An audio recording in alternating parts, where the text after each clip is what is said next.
Bismillahirrahmanirrahim. Ambassador Johar Salim Sahib, Professor Dr. Abia Akhtar Sahiba, Ambassador Masood Khan Sahib, Lieutenant General Khalid Ahmed Kidwai Sahib, Ijaz Haider Sahib, Honorable Air Commodore Khalid Banuri Sahib, Madam Salma Malik Sahiba, esteemed ladies and gentlemen, it is indeed a pleasure being here today, and I would like to pay my compliments to Dr. Abia Akhtar on this book launch, I think which was the need of the hour, and she has done it in a befitting manner, and I think this book will go a long way in shaping our strategy, and I think a lot of policy makers will actually benefit from this great masterpiece regarding the escalation in South Asia and how deterrence played a role in de-escalation. So my compliments to the Institute for Regional Studies and the Center for Security, Strategy and Policy for taking up this initiative. Unfortunately, we have as our adversary a country which has its policies based on deceit and treachery. So this false notion of rising India and assuming this role of a bully in South Asia was very effectively countered by Pakistan during the 4-day war.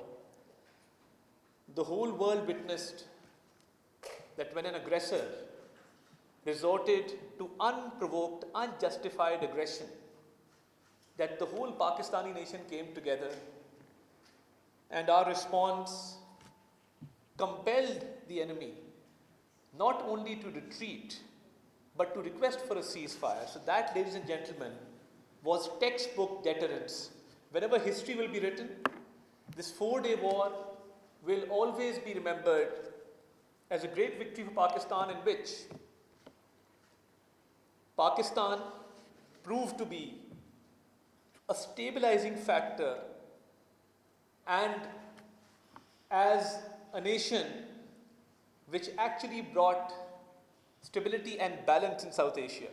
So our adversary, our enemy, which was trying to establish a new norm and in pursuit of its hegemonic ambitions, trying to further propagate the doctrine of Hindutva, I think that dream was shattered, ladies and gentlemen, when the Pakistani nation came together and a new deterrence was created in our region. My gratitude to you, madam, and to the Institute of Regional Studies for taking this up in a very timely manner. This 4-day war taught us a lot of lessons. For me, as a student of history, as a student of politics, the first lesson that I learned was that no matter what the odds are, a country which is an aggressor, which is an occupier, which is a violator, can never play the victim. So when the Pahalgam incident happened and the false flag operation of Pahalgam took place, India was very quick at pointing fingers towards Pakistan. And how is it that you can prove your case when Pakistan is the biggest victim of terrorism? What I'm trying to say is that the very policy of New Delhi has inherent contradictions.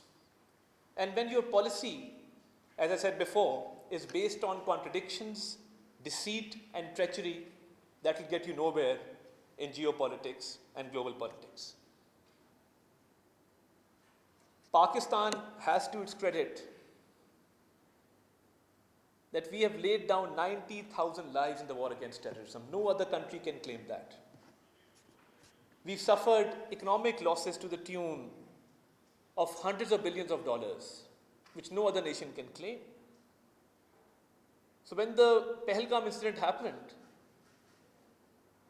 our diplomatic masterstroke was that we offered an impartial and a fair investigation into the Pahalgam incident, therefore proving that our hands were clean. And I often say this, that had it not been for Pakistan, because we act as a shield between the terrorists and the rest of the world. When one Pakistani soldier, one Pakistani officer, one Pakistani citizen lays down his or her life for this motherland, it makes Pakistan a safer place, yes, but it also makes the world a safer place. So it's my firm belief that we, being the victims of terrorism, and why is it that the Pahalgam incident, on which Pakistan expressed concern, why was New Delhi reluctant on condemning or even expressing concern on the Jafar Express attack, one of the most heinous hijackings to have taken place in recent history? As I said, a country which is an aggressor, a violator, and which has hegemonic ambitions can never play victim, because the facts are against this very notion. Pakistan has always been desirous of peace, but ladies and gentlemen, whenever put to the test, thanks to our valiant armed forces, we've passed with flying colors. And I would also like to refer, in creating this new norm, now, as we saw day before yesterday, that now they're trying to politicize the sport of cricket.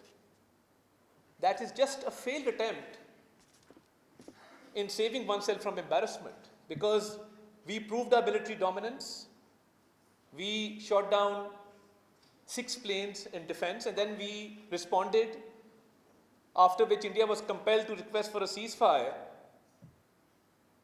Now they're bringing politics to the sports grounds, and a nation which is morally bankrupt and a nation which has no values will always resort to this kind of theatrics on the sports field when you can't win in the military field.